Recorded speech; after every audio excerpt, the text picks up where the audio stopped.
미국과 이스라엘의 이란 공습 이후 중동 지역에서의 전쟁이 계속되고 있습니다. 이번 사태로 국제유가가 상승하고 환율이 치솟는 등 한국 경제가 직격탄을 맞은 모습인데요. 앞으로의 전망은 어떤지 스튜디오에 나와 있는 보도국 취재 기자와 자세한 이야기 나눠보도록 하겠습니다. 구민영 기자, 어서 오세요. 안녕하세요. 네, 먼저 이 중동 상황부터 짚어보도록 하겠습니다.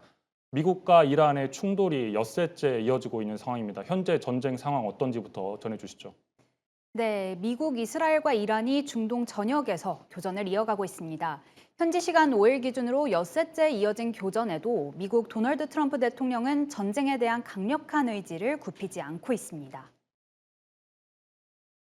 So we're in a very strong position now, and their leadership is just rapidly going. Everybody that seems to want to be a leader, they end up dead.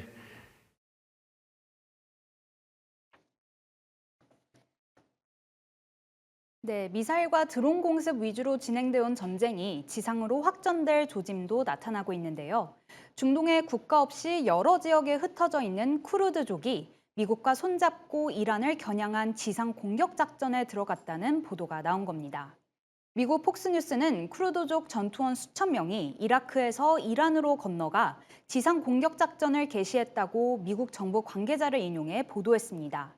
백악관 역시 트럼프 대통령이 지난 1일 쿠르드족 지도자들과 접촉한 사실이 있다고 밝혔습니다. 이란계 쿠르드족으로 구성된 민병대는 이란 현 정권에 맞서 대규모 봉기를 시도하고 있는 것으로 전해졌습니다. 이란도 맞대응에 나섰습니다. AFP 통신은 이란이 이라크 쿠르디스탄 자치구에 위치한 쿠르드족 단체 본부를 타격했다고 보도했습니다.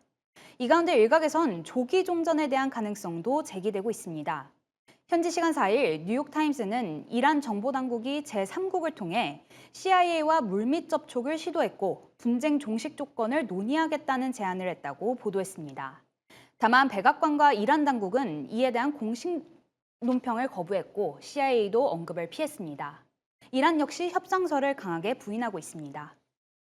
네, 이 전쟁의 조기 종식 가능성이 제기되고 있기는 하지만 트럼프 대통령의 최근 발언을 비춰볼 때 수일 내에 전쟁이 끝나지는 않을 것 같습니다. 이 전쟁이 한국 경제에 미치는 영향도 걱정이 되고 있는데요. 당장 유가가 좀 출렁이고 있죠. 네, 맞습니다. 이 국제 유가가 빠르게 반응하고 있습니다. 한국은행은 지난달 26일 올해 성장률 전망치 2.0%를 제시하면서 브렌트유 가격을 상반기 배럴당 65달러, 하반기 63달러로 가정했습니다. 그런데 최근 5월 인도분 브렌트유 선물 가격은 배럴당 80달러대까지 치솟은 상황입니다. 급등세는 잠시 멈췄지만 이 시장에선 심리적 마진 우선인 100달러 돌파 가능성도 언급이 되고 있습니다. 한국은 특히 전 세계 국가 중 이번 전쟁과 국제 유가 상승에 따른 리스크가 큰 편에 속합니다. 지난해 기준 중동 원유 도입 비중이 70%에 달하고 이 가운데 95% 이상이 호르무즈 해협을 통과하기 때문입니다. 전쟁이 장기화되면 단순한 유가 상승이 아니라 공급 차질 리스크가 현실화될 수 있는 겁니다. 또 한국은행의 분석에 따르면 유가가 10% 오를 때 소비자 물가가 0.1에서 0.2%포인트 상승하는 것으로 나타났습니다. 이에 고물가, 금리 인상 압박, 소비 위축, 성장 둔화로 이어지는 경제 악순환이 발생할 수 있다는 우려도 나오는데요. 다만 한국은 국제에너지기구 기준 석유 비축일수에서 세계 6위 수준을 기록하고 있어 단기 대응 여력은 충분하다는 평가가 나옵니다. 네, 정부도 긴급 대응에 나섰습니다. 싱가포르와 필리핀 국빈 방문을 마친 이 대통령도 오늘 청와대에 복귀하자마자 임시 국무회의를 열었는데요. 구체적으로 어떤 발언들이 좀 나왔습니까? 네, 대통령은 오늘 청와대에서 임시 국무회의를 열고 글로벌 경제안보 환경이 악화됐다며 각 부처에 신속 대응을 지시했습니다. 우선 100조 원 규모의 시장 안정 프로그램을 신속 집행하라고 주문했습니다. 주식과 환율 변동성에 적극 대응하겠다는 취지입니다. 또 원유, 가스, 나프타 등에 대한 긴급 수급 안정책과 수입처 다각화를 검토하라고 지시했습니다. 특히 유류 가격 급등에 대한 강한 문제의식을 드러냈습니다.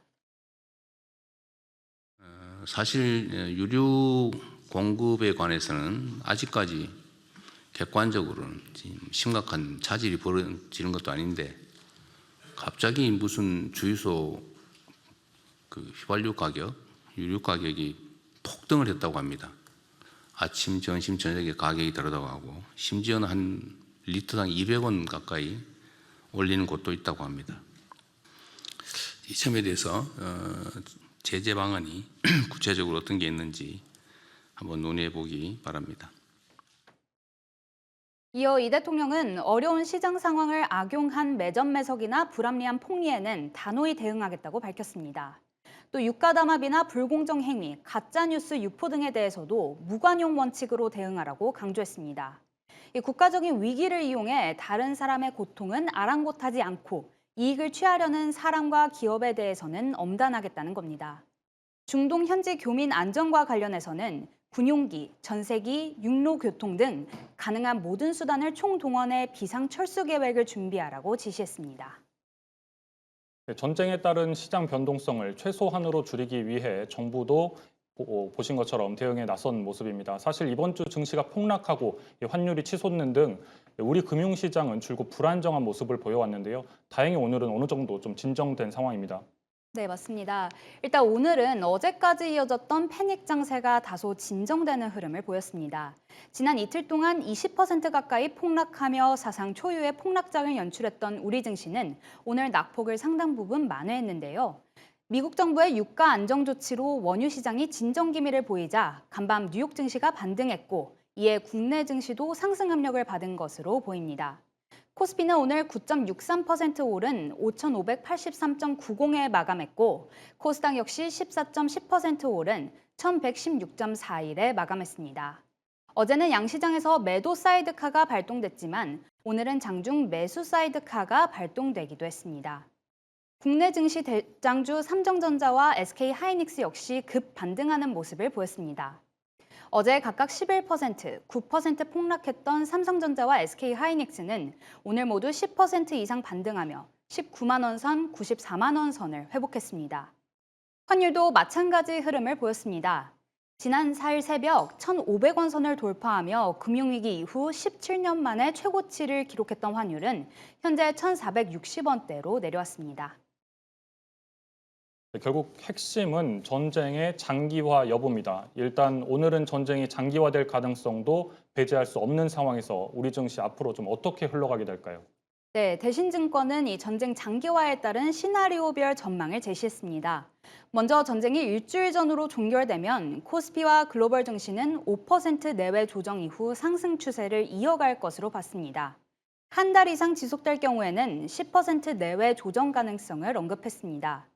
그러나 6개월 이상 장기화되면 유가뿐 아니라 곡물 가격 상승 압력까지 더해지며 하락 국면 진입 가능성이 높아질 것으로 내다봤습니다. 또 1년 이상 장기화 시 코스피가 30% 이상 하락할 가능성도 배제할 수 없다는 분석입니다. 다만 대신증권은 1개월 이내 진정될 가능성이 높다며 이번 사태를 과도하게 확대 해석하거나 막연한 공포 심리를 가질 필요는 없다고 조언했습니다. IBK증권 역시 단기간에 상황이 종료되고 증시가 단기 조정에 그친다면 오히려 기술적 과열 해소를 빌미로 증시 탄력이 재차 강화될 수 있다는 분석을 내놨습니다. 단기 충격에 그칠지 구조적 위기로 번질지 아직은 예단하기 어려워 보입니다. 결국 변수는 전쟁의 장기화 여부가 될 것 같습니다. 오늘 말씀 잘 들었습니다.